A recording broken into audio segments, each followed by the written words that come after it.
rideshare. Whatever you do, let drop drive. Safely, California. Yeah, and it's still a huge hit on YouTube. Just kind of in preparation for us talking today, I just clicked on some random videos.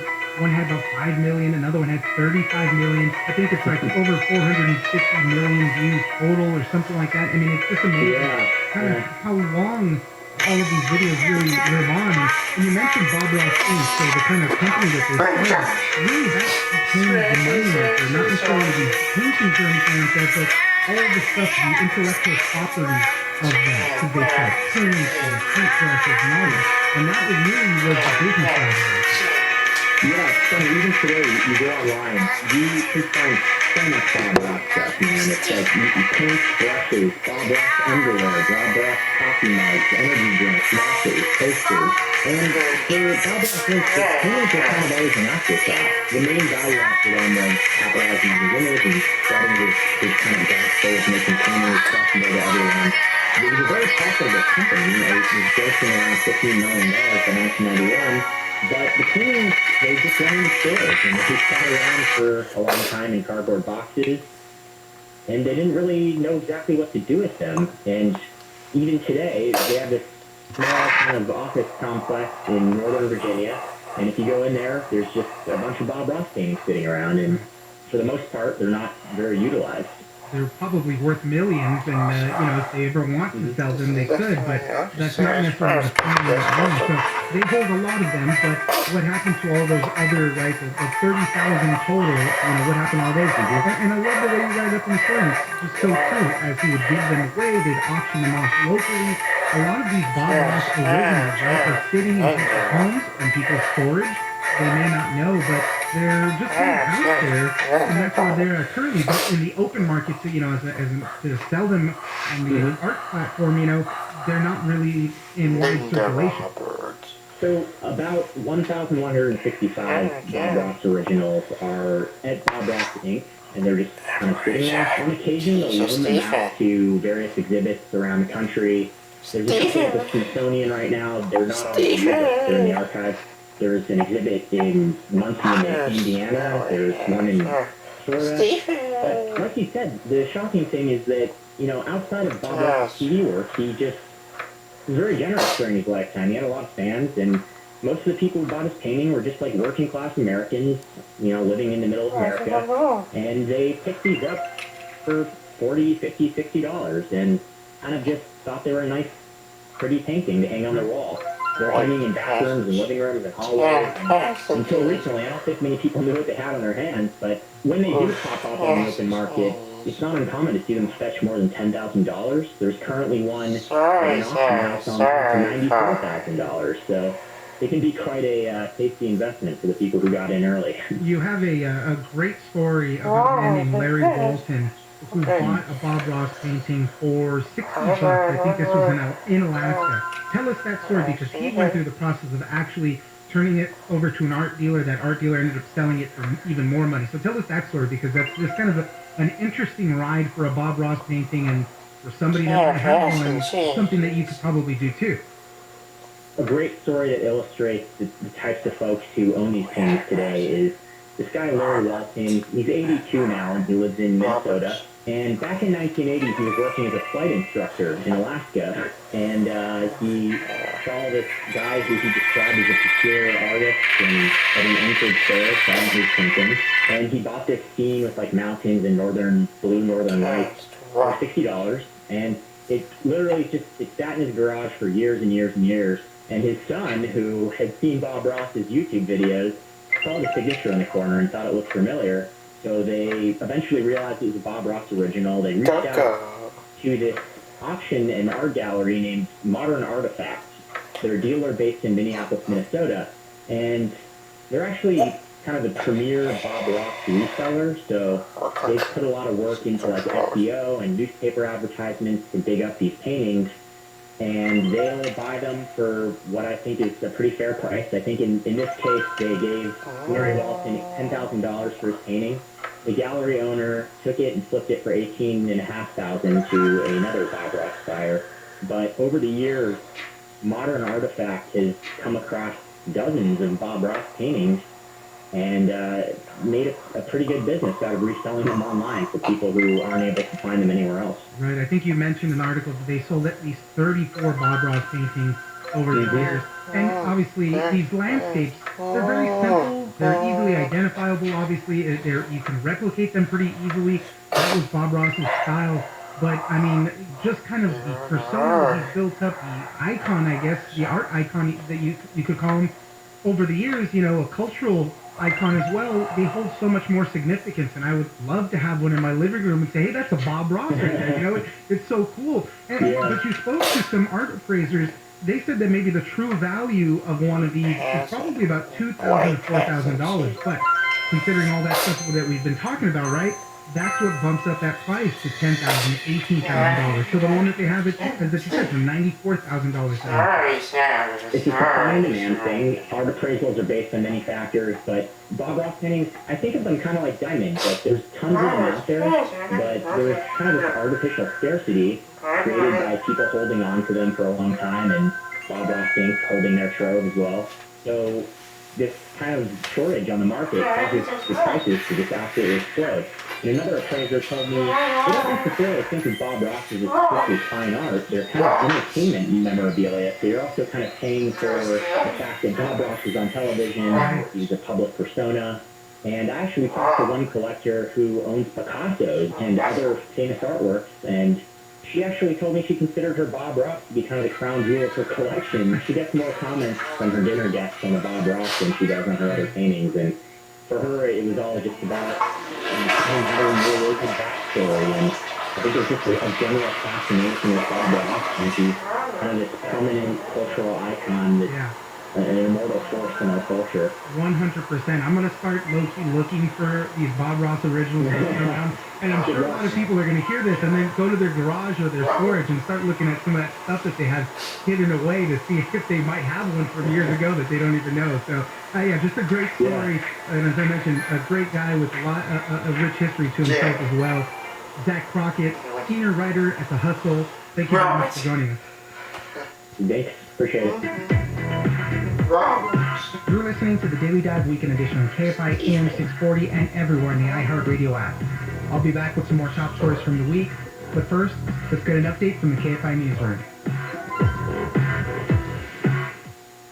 KFI News on the hour, on the half, and when it breaks. I'm Andrew Caravella from the KFI 24-hour newsroom.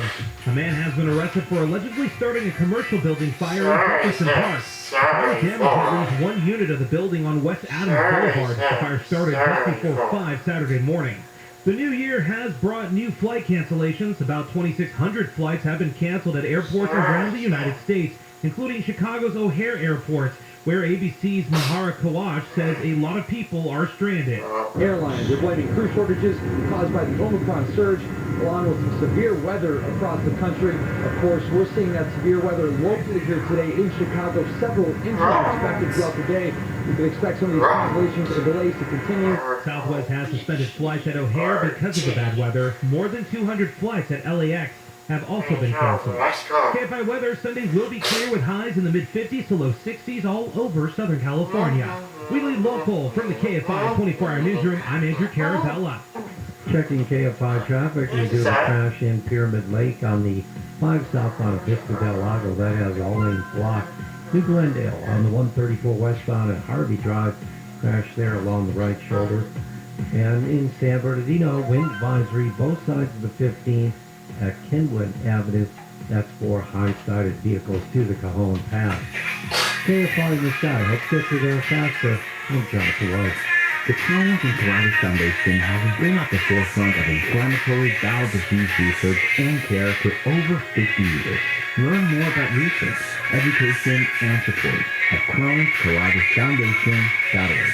In 1982, Melissa Tate identifies Rodney Lincoln as her mother's killer.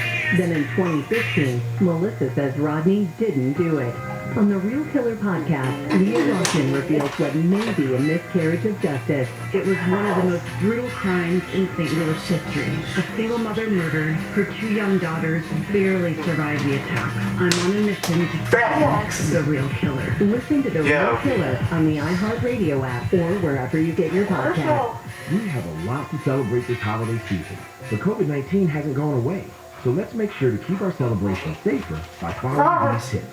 Get vaccinated to protect loved ones, and get a booster to keep your immunity strong. Wear a mask in all public indoor settings, and if possible, keep gathering small, short, and outdoors if you're uncertain of everyone's vaccination status. Bring on the cheer safely this year. Find a vaccine near you at myturn.ca.gov. Brought to you by the California Department of Public Health. If New Year calls for more hiring, check out Indeed, the all-in-one hiring platform that makes it easy to attract, screen, and interview candidates all in one place. Sponsor your first job post today after visiting Indeed.com/credit. Did you know that creating a realistic budget is one of the first steps out of the foreclosure process? I'm John Hope Bryant, the founder and CEO of Operation Hope. Let one of our HUD-certified counselors walk you through the process of helping you save your home. For 20 years and 2 million customers and clients, we've helped people help themselves. Go to our Mortgage Hope Crisis Hotline, online at operationhope.org, or call one of our counselors at 888-388-HOPE. That's 888-388-4673. With school back in session, there's plenty to worry about. CalHope can help with free COVID-19 emotional support. Call 833-317-4673 or live chat at calhope.org today. There's red, blue, and then there's you. You're a free thinker and believe the best idea should win no matter whose idea that is. At Kfi Am 640, we give you all the news you need and a variety of opinions, and you make up your own mind, beholden to no one. Live, local, and independent. KFI AM 640 is made for independent thinkers like you. This is KFI AM 640, heard everywhere in the iHeartRadio app. I'm Oscar Ramirez, and you're listening to the Daily Dive Weekend Edition. Recently, there was a top-secret cable sent to CIA stations across the world saying that dozens of informants used as spies for the U.S. have been captured, killed, or compromised. According to one expert, because of technology, the old way of spying has become obsolete. Biometric scans, facial recognition, and even cell phones are revealing key facts about movements, patterns, and life associations. For more on how some of these old spying tactics aren't working anymore, we'll speak to Ken Delanian, National Security Correspondent at NBC News. Yeah, sure. So this top secret cable to the workforce wasn't in response, as I understand it, to any particular incident, but was the counterintelligence folks at the CIA, the folks that are in charge of like security and protecting secrets, wanted to make sure that everybody knew that, hey, there have been a series of these penetrations. CIA informants have been caught, some were arrested, some were executed. You know, this has been going on as long as the CIA has been spying, but it seems like it's getting worse, and one of the reasons is that technology is making it harder than ever before to do human espionage. And the reasons are obvious, right? I mean, the model of the CIA for decades has been to send CIA officers mostly to live in embassies overseas and to pose undercover as State Department diplomats, right? And to have a fake job during the day, a cover job, and then go out at night and to cocktail parties or whatever and try to recruit foreigners to spy for the United States. And they often use fake names to do that. And even in the course of covert actions, as they were traveling around across borders, they would use aliases and have fake passports. Well, all of that stuff is rendered almost impossible now in the modern world. Just think of one example. If you've grown up in the age of social media, there are hundreds or thousands of pictures of you online in your true name that you can't get rid of, no matter how hard you try. So you have a country like China, which has a camera on every street corner in Beijing, and they're scanning faces 24 hours a day and running them through facial recognition databases. You know, how could you possibly operate an alias? You can't. But that's just a minor part of it. I mean, you know, alias is not essential, but it's also really hard for them to hide their association with the people that they are recruiting to spy. And so, you know, the main culprit here obviously is the cell phone. Everybody's cell phone is a tracking device, and you can say, well, they just leave the cell phone in the car. That creates a pattern in and of itself. If you're looking at someone, and you know, it's really hard with all these digital devices, not just phones, but the telematics in our cars. It's going to get worse with the Internet of Things. It's really hard for us to hide what they call a pattern of life and our associations. And the guy I talked to that you mentioned, the former CIA officer, Dwayne Norman, part of his job in his 27-year career was studying this problem. And he has concluded that human espionage, as we know it, is done. It's got to be fundamentally rethought. Now, I have to say, most people at the agency and people I've talked to do not agree with that. They think that this is a problem that is surmountable, but he thinks they're kidding themselves. I mean, essentially, they think, oh, we can hack into all these databases. We can spoof the digital dust. We can figure out ways to make sure that we don't get caught using technology. And they can do that a lot of the time, but his point is the adversary is always going to find a way. There's always going to be something you didn't think of, and this model that we've had for decades just for the CIA just cannot work in the future going forward. Yeah, and as you mentioned, there's so much that goes into it. Part of it is obviously the technology for our adversaries is growing so much, so in a sense, we're underestimating some of that. Some of the other things you did mention, biometric scans, facial recognitions, artificial intelligence, hacking tools, all of this helps them track the movement of CIA officers that are posing undercover. And you're right, it makes it difficult for them to go out and recruit these people. So, I mean, obviously the people that are working on this still believe in the tradecraft, think it still works, and it does still work to some extent, right? But Dwayne Norman, any suggestions on what to do going forward? Because, if we have to rethink how we're doing it, he's been studying this. Any suggestions from him? So he is the first to admit that he does not have the perfect answer to this. What he does say, though, is that he thinks that some part of the answer has to be more of what he calls a public-private partnership, which really means the CIA convincing American companies to spy for the United States. That's going to be and obviously tough. Right. I mean, look, that has been going on as long as there has been a CIA. It happens all the time. Companies put CIA people undercover, they help out, they interview, tell what they saw in some foreign land. But the idea of doing it in an organized fashion, where it's actually a program and people have to account for it, obviously going to be deeply controversial, especially in the post-Snowden era, where a lot of people who work for big tech companies don't want to cooperate with the U.S. intelligence community. But it's absolutely true that some form of that is already underway. I mean, because, like, right now, if you're in certain jobs at the CIA, you can't have any association with the agency. You could never set foot in the headquarters at Langley with a phone because that's trackable. So there are people who are embedded in companies right now who only a very few people know they're associated with the CIA, maybe one or two people at the company even. And sometimes they'll cycle back to their regular corporate job. And they work the corporate job the whole time. They're just also working as a spy. And I think that's the model that we're going to see increasingly in the future. And part of this, too, is, what some other people have said is that the U.S. intelligence is a little rusty in a sense because we've been focusing so much on terrorism and those related things. And getting back to this other regular spycraft that's why we have to rethink it, because we've been on that terrorism front so much.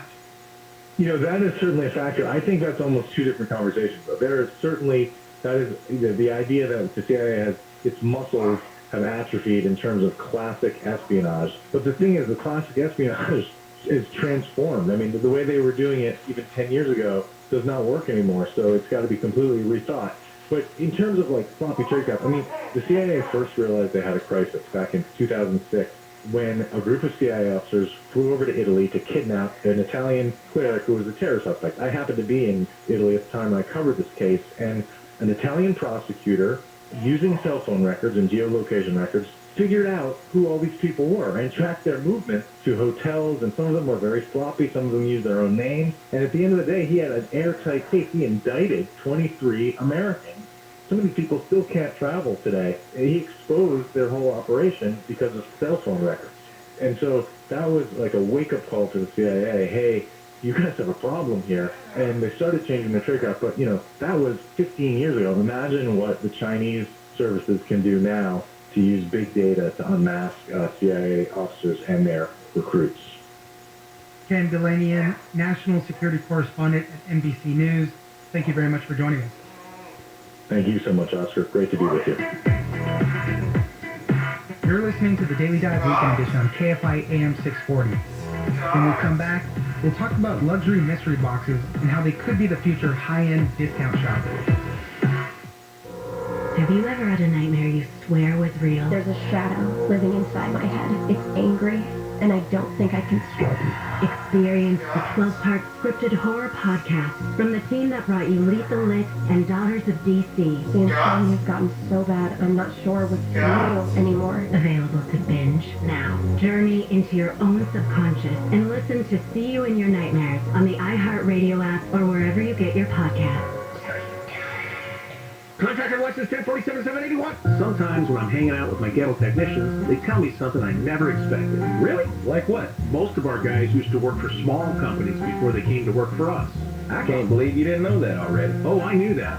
What I didn't know is that most of them were afraid of coming to work for a big company like Ghetto. They were afraid of becoming invisible, you know, like a cog in a machine. I was afraid too. So why did you come, Zach? I came to Ghetto for the same reason as all them other guys. I'm on pins and needles. I came because you don't take shortcuts.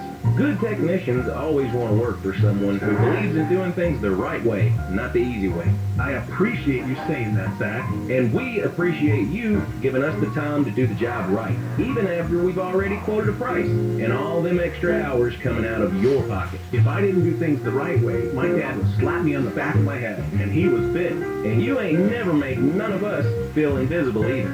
GOE-TTL. We'll keep you cool, but it's hard to spell. The holiday shopping season is almost here, and small business owners need a plan to get those crucial holiday shoppers through their doors. Be sure your plan includes radio ads from iHeartAdBuilder.com. Radio lets you reach customers wherever they go, at home or in their cars. And at iHeart Ad Builder, you can create an affordable custom radio ad right on your phone. Just click, listen, approve, then hear it on air. Get ready for the holidays today with a customized ad from iHeartAdBuilder.com. Living with someone who tested positive for COVID-19 in the past 5 days? Those 18 and over who are not vaccinated may be able to take part in a clinical trial for a possible medication to prevent COVID-19. This trial is not for a vaccine, and participation is voluntary. Participants will receive study-related care at no cost and may receive reimbursement for study-related time and travel. To learn more, call 844-461-1936. That's 844-461-1936. Sponsored by Merck. You wouldn't trust a butcher to babysit your pet pig. You wouldn't trust a lumberjack to repair your antiques. Or a professional wrestler to be your massage therapist. So why would you trust anyone but AMCO to fix your car? For over 50 years, we've been the trusted experts in transmission repair. Check engine light on? We'll check it for free. Limited time offer. Restrictions and exclusions apply. See participating centers for full details. AA, MCO. iHeartRadio is #1 for music, radio, and podcasting all in one app, where you can always hear your favorite podcasts free. Now it's time to celebrate those podcasts at our 2022 iHeartRadio Podcast Awards on February 3rd. Vote for your favorites. iHeartPodcastAwards.com. Treasure every moment with Long John Silver's fish, chicken, and shrimp. Have your next meal shipped from our shore to your door. Or order ahead and sail past the line for pickup. Visit longjohnsilvers.com to find pickup and delivery options near you. Portions of the following program were pre-recorded. That's the kind of behavior that I would like to see encouraged. You know, the behavior of the guys that stopped the terrorist on the train. Wait. That is a symptom of toxic masculinity. Are you suggesting? Bring it on, then. Okay, Gary and Shannon. Bring it on. Just clarifying. Weekdays at 10 a.m. on KFI. All right. People don't understand chemical castration. I used to think they take away your man marbles. They just take them away. The man marbles? Yeah. John and Ken. Weekdays 2 to 6 on KFI. I know the weight of the world seems to rest on your shoulders, and sometimes life seems like it's filled only with confusion and chaos. But I assure you, I have a plan for you. The Jesus Christ Show. This morning at 6 on KFI AM 640. More stimulating talk. This is KFI AM 640, heard everywhere in the iHeartRadio app. I'm Oscar Ramirez, and you're listening to the Daily Dive Weekend Edition.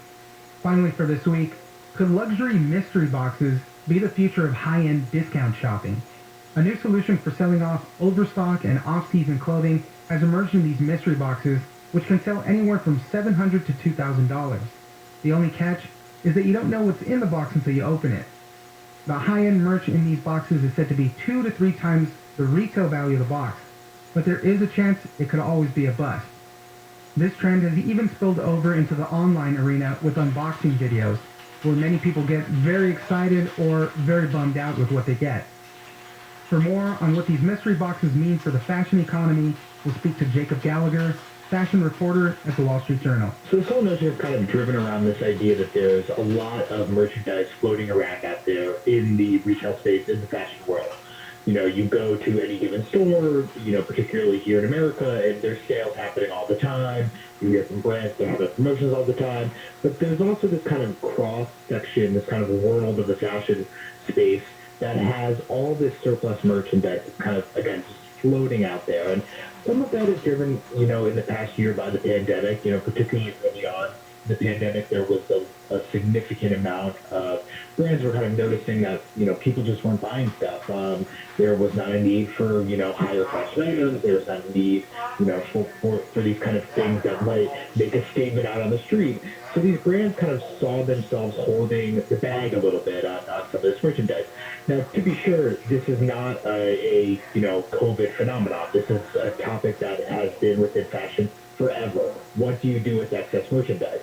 You know, brands produce, and they try really hard to produce to meet demand. Sometimes their supply outpaces that. So in the past, you know, we've seen brands, distributors, factories even, you know, other department stores offloading merchandise or kind of selling merchandise through, you know, a discount retailer like a Century 21 or a Steinmart, or, you know, something like the Gilt Group for a time was really quite good at this on the internet. What's happening now is this interesting marketplace where there's a lot of young folks, and I'm going to say young men in particular because it seems to be, you know, most appealing to men, but these two companies, Heat and Scarce, that have emerged in the past year or so, they will market to both men and women, and their focus is really on this section of brands that we kind of call, you know, luxury streetwear. It's brands like Off-White, Casablanca, Rude, Palm Angels, Amiri, and it's kind of this aesthetic of hoodies and bomber jackets and graphically printed jeans and things of this nature. So kind of what you would deem, you know, mildly ostentatious clothing that's designed to be worn on the street. It's not necessarily designed to be worn at the port. Right. And that clothing is now, through these companies, being discounted and packaged in a way that the buyer doesn't know what they're getting. So you're buying a box at a certain price tier, you know, that's around $700, it's around $2,000, and in it you're going to get 1 to 3 items or 4 to 8 items, something along those lines. And really, you could open that box and it could be a pair of socks and a pair of jeans, or you could open it and, you know, if you pay a higher tier, it could be a jacket, a sweater, jeans, and you know, more enticing items there. What really this whole thing is doing is preying on, or appealing to, rather, to use a kinder term, what I would deem to be a real brand bias for this consumer. They want the brand. They're really keen on getting, you know, Off-White. They're really keen on getting Palm Angels. And these brands might not be familiar at all to your listener, but they have a lot of clout within this fashion space, you know, for this certain consumer. So to them, it's like, you know, I will pay whatever. I don't know what I'm really getting. I have an option to select my absolute favorite brand, and these companies say they'll do their best to put one item from that brand on that list in the box. And, you know, if they get a pair of Rico and socks out of it, or they're really lucky and they get a sweater out of it, they're probably going to be happy regardless. They just kind of want that brand name. And at that point, you know, you're just hoping for the lottery, right? You're just wishing that you're going to get some of these standout items, and you just don't know what you're going to get. These companies do offer returns. The company Heat says they get about 10 to 15% of boxes returned. Scarce says about 5% return rate. So it's not like you're stuck with the items, but if you're going to return something, you got to return the whole box, so you don't get to keep just a little bit of it. And as you mentioned, you know, one of these boxes can be $700, another box can be about $2,000. And I would say in this age, as we've become as internet consumers so used to, oh, you know, free returns and really easy returns and things of that nature, these returns are a little bit complex. You know, you have to return the whole thing, you have to pay for the shipping fee, so it is a little bit of a risk. Now, to that end, these customers that have bought from these services, they like that risk. They kind of, there's something about that is really enticing to them. The secondhand market for this form of clothing is pretty robust. You know, you can go on sites like Grailed or eBay or Depop or The RealReal and find these brands and find items from them that are cheaper than retail. They're going to be older items. They're not going to be brand new. They might not have the tags on it, things of that nature. But you can find these brands for cheaper elsewhere. What this whole model does is it has this kind of gamified appeal to it. Right. And one thing that I kind of noticed, and that has been, in my reporter's notebook for some time, is this idea of unboxing videos on YouTube. And again, it might not be something that your listener is 100% familiar with, but on YouTube, there's this whole world of unboxing videos, and they can be for any kind of consumer item. There's a very famous story about a very young kid, who he opens like children's toys and has millions of views. Yeah, Ryan. I think his name is Ryan or something like that. Correct. And you're right. I went through some of these videos, these unboxing videos. The people that are buying it get very excited when they get that one lucky item. There's even a whole thing of people reacting to the unboxing videos saying, well, this one's probably not worth it. Or, hey, you got a handbag and you got something else. It is totally worth it. So it is kind of has this own online presence of its own. In the end, I just want to ask, so what does this say about the fashion economy in this sense? People, like you mentioned, maybe primarily young men, are really attached to some of these high-end brands. But what else does it signal for the fashion economy?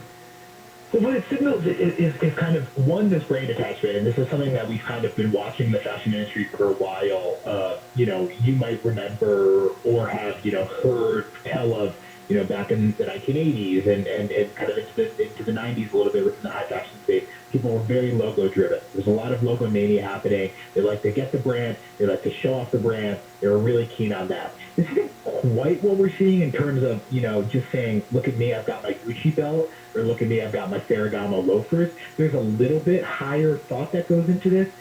It's more like these consumers are really happy to just buy into the brand vision. Whatever they can get from the brand, they know it's going to embody the certain aesthetic that they're going for. And I will say often that aesthetic is kind of coming from somewhere in pop culture or something they've seen on Instagram. They saw someone they like wearing this clothing or like wearing this brand, and they really want to get in on it. What it also kind of tells us is this idea that newness might not be a real driving factor anymore. What I mean by that is contrary to a Century 21 or a Steinmart or things of this nature, a Filing's Basement, Nordstrom Rack, you go in and the clothes are laid out pretty poorly and they're not very romantic. You're kind of looking at the bedraggled remains of a couple seasons ago or, a couple years ago or even a few months ago. And there's really little care. It's like it's gone from that main department store where it was new and shiny to suddenly it's lost all of its luster. What these brands are pretty good at, Heat and Scarce, these two companies, is packaging this stuff and really making it look enticing. Their Instagram's super slick. They've partnered with some, quote-unquote cool influencers that have a big reach that have made these brands kind of seem sexy in a way with the way that they're presenting this material, that presenting these items. But in terms of how the consumer's actually responding, I spoke to some of these customers, and in a couple cases I would ask them, do you think at all this is strange or this is weird that you're buying you're buying old merchandise, that you're effectively buying something that is not, the hottest thing off the runway. It might be a few months old, it might be a couple years old, and they didn't care at all. They didn't even seem to cross their mind. And I think that that's an interesting reflection of where we've gotten to with where a lot of young people are shopping for this type of clothing. Again, there's all of these resale sites and all of these secondhand sites out there, and there's this whole big conversation within high fashion right now that's not about vintage.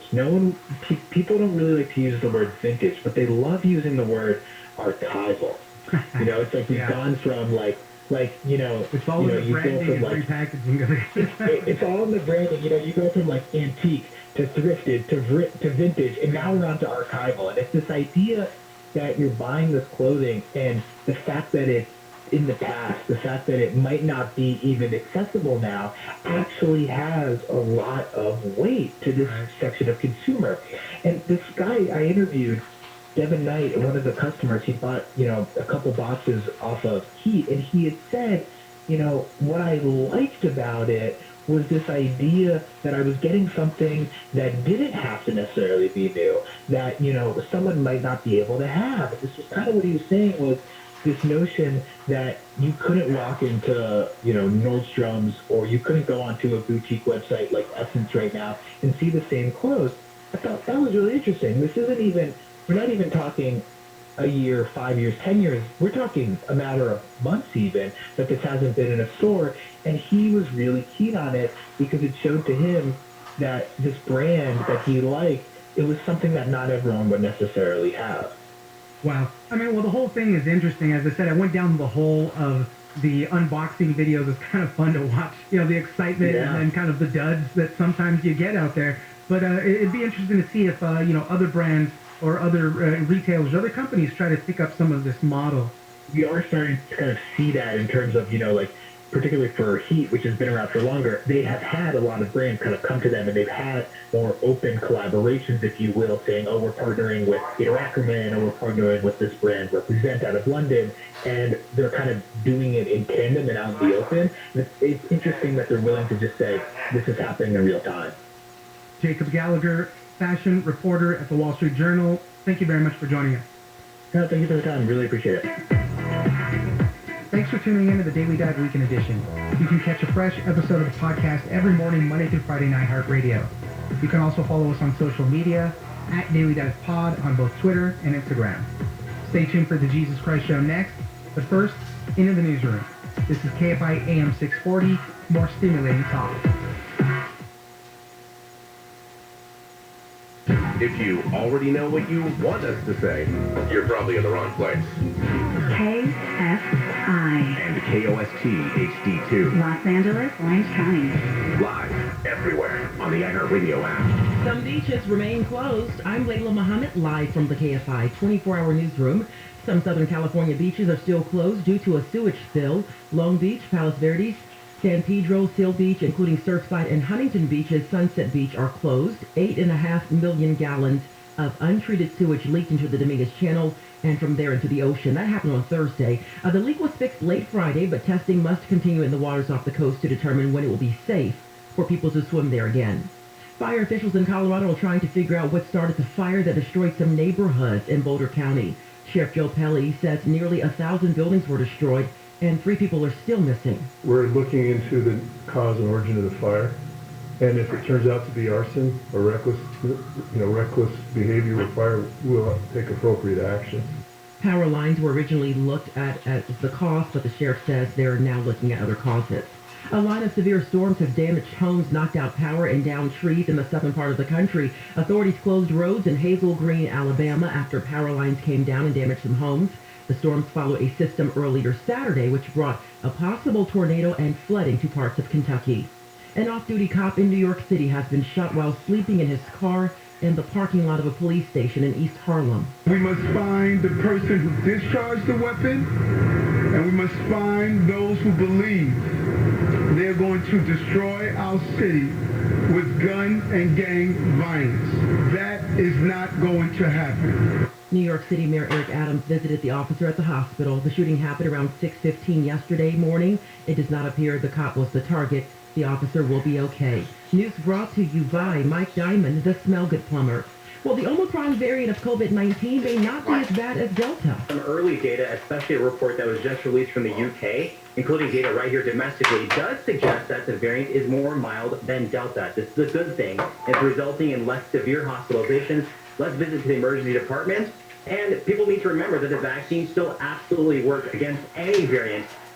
ABC's medical contributor, Dr. Alok Patel, says everyone still needs to prepare for an increase in Omicron cases over the next few weeks before things get better. You've heard many reports of bad behavior on flights recently, but this woman may deserve a Good Citizenship Award. The woman said she quarantined in an airplane bathroom for 3 hours on her flight from Chicago to Iceland following a positive COVID test. Marissa Fotillo had received 2 negative tests prior to takeoff, but she started feeling sick mid-flight and took another test, which came back positive. She then decided to stay in the bathroom for the remainder of the flight to safeguard the health of the rest of the passengers. After landing in Iceland, she was sent to a Red Cross hotel for a 10-day quarantine. Mark Ronner, KFI News. Let's head to a crash on the 5. It's going to be in the Pyramid Lake area. 5 southbound. This is going to be at Vista del Lago. Right now they have one lane blocked due to this big rig crash. Traffic is backing up as you approach. Through the Glendale area, 134 westbound Mass E2, we have a crash along the right shoulder. And in Carson, 405 northbound of Wilmington Avenue, is left there blocking the circuit. KFI in the sky helps get you there faster. I'm Jonathan White. In 1982, Melissa Tate identifies Rodney Lincoln as her mother's killer. Then in 2015, Melissa says Rodney didn't do it. On the Real Killer podcast, Leah Rothman reveals what may be a miscarriage of justice. It was one of the most brutal times in St. Louis history. A single mother murdered, her 2 young daughters barely survived the attack. I'm on a mission to find the real killer. Listen to the Real Killer on the radio app and you get your podcast. The crowd of music can be done all up to down, and series of sound is entirely from traditional and country to pop, soul, and so much more. Series of sound exclusive sound dedicated to the music that makes your season bright. Listen to Todd on the way to the comments, or on the living room of your watching bedroom. Visit SeriesXM.com so that you can always have some listeners. We have weathered this pandemic by doing our part to protect each other. So let's stick to what's proven to keep us safer from COVID-19 and its variants. Masking up in public and yourself, getting tested before and after traveling and driving, and staying home if you feel sick. Let's keep our humanity strong. Visit mytown.ca.gov or call 833-422-4255 to find a vaccine or booster near you. Brought to you by the California Department of